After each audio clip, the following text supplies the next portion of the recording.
Listen very carefully. Topic is very interesting, मुझे बहुत interesting लग रहा है. Hey guys, welcome back on my channel. Myself Sona. You're watching Affirmation Rules with Universe, and today we are going to discuss a very favorite topic of all of you guys, because first of all, hold your hand and be sit properly, calm and listen very carefully. क्योंकि जैसे कि मैंने पहले ही बताया है, मैं ये book read कर रही हूँ आपके साथ.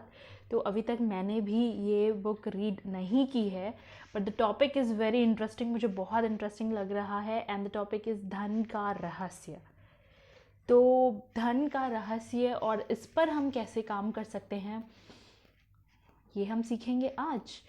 तो आई नो बहुत लोग के मन में ये सवाल चल रहा होगा कि पैसा बहुत बड़ी बात नहीं है, इसको इतना ज़्यादा इम्पोर्टेंस नहीं देना चाहिए. That all is okay.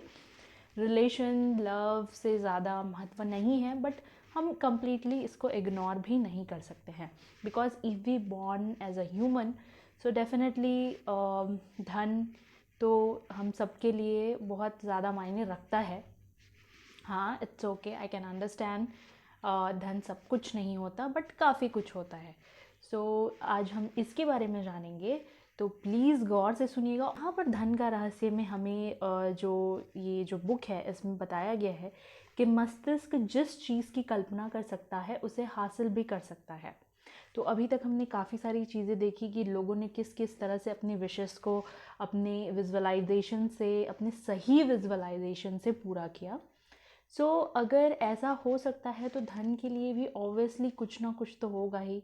और ये तो काफ़ी अच्छा अचीवमेंट होगा हमारे लिए, हमारी लाइफ को और बेहतर बनाने का. जैक कैनफील्ड कहते हैं, रहस्य ने सचमुच मेरी ज़िंदगी बदल दी क्योंकि मेरे पिता की मानसिकता बहुत नकारात्मक थी. पेरेंट्स की सोच, मोस्ट ऑफ द पीपल ने गौर किया होगा कि वो ऐसा ही सोचते हैं कि अगर लोग जो ज़्यादा पैसे वाले हैं वो अच्छे नहीं होते, वो उनके बारे में कुछ नेगेटिव सोचते हैं. सो वे सोचते थे कि अमीर लोग दूसरों के पेट पर लात मारते हैं और हर दौलतमंद व्यक्ति धोखा देकर ही अमीर बना होगा.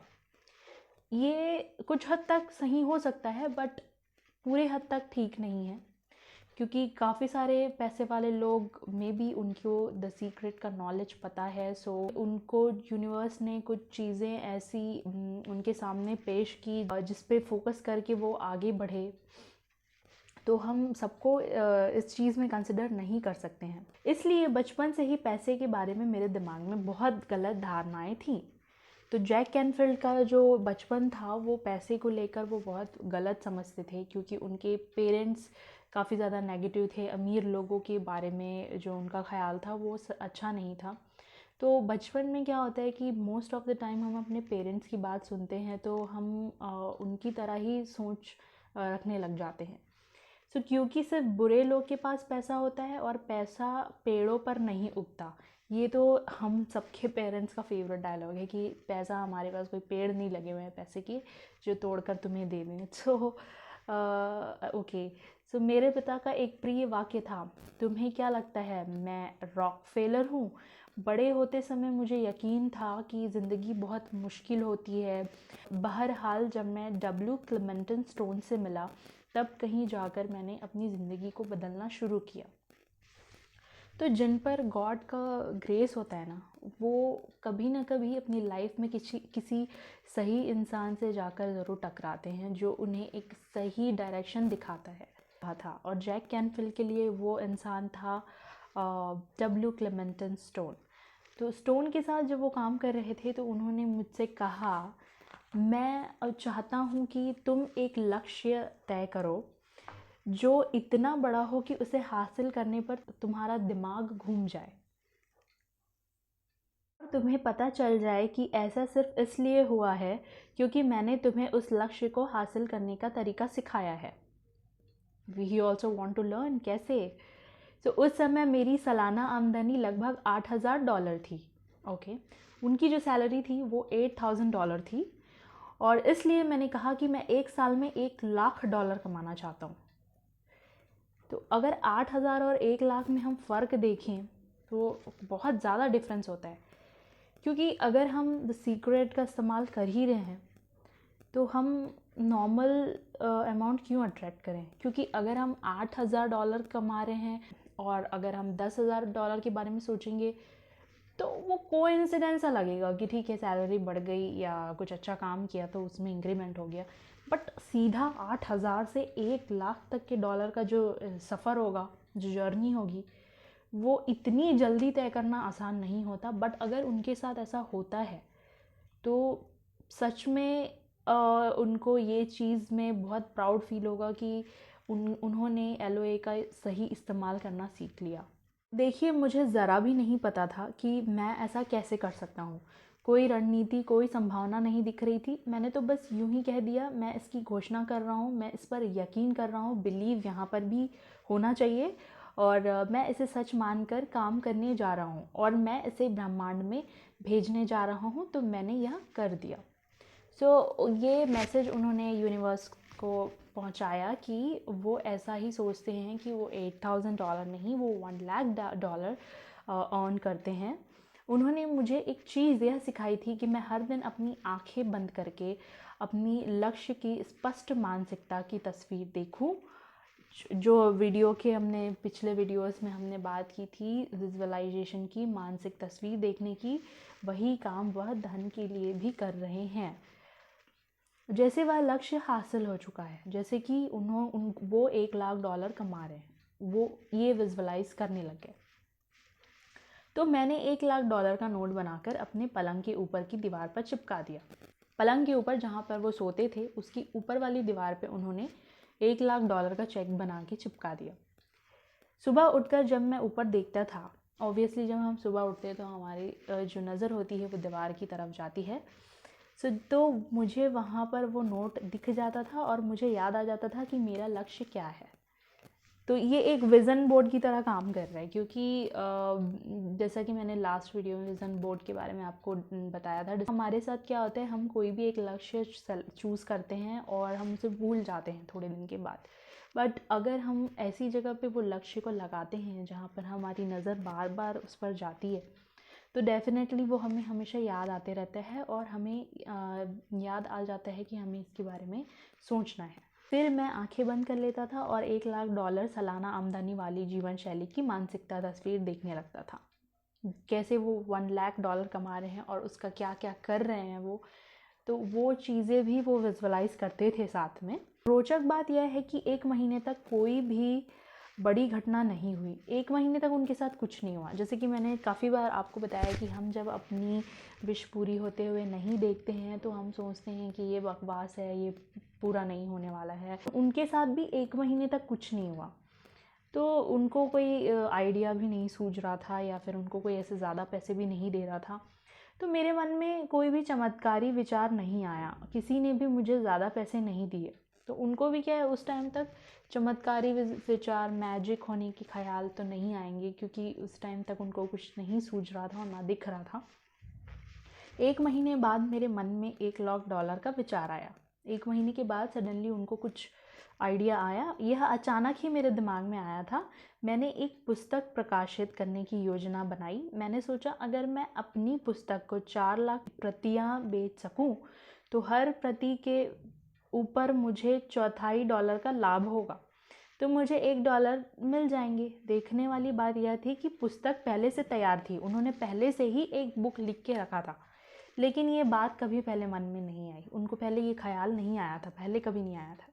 अब इसमें एक रहस्य यह भी है कि जब आपको आपके मन में कुछ विचार आए, कुछ प्रेरणा मिले, तो उस पर भी हमें फोकस करना होगा। हमें उस प्रेरणा को यूं ही अपने दिमाग से जाने नहीं देना होगा। तो आपको उस पर भरोसा करना होगा और उस पर काम भी करना होगा। मैं नहीं जानता था कि 4 लाख प्रतियां कैसे बिकेंगी, उनको भी नहीं समझ में आ रहा था। फिर मैंने सुपरमार्केट में नेशनल इंक्वायरर देखा।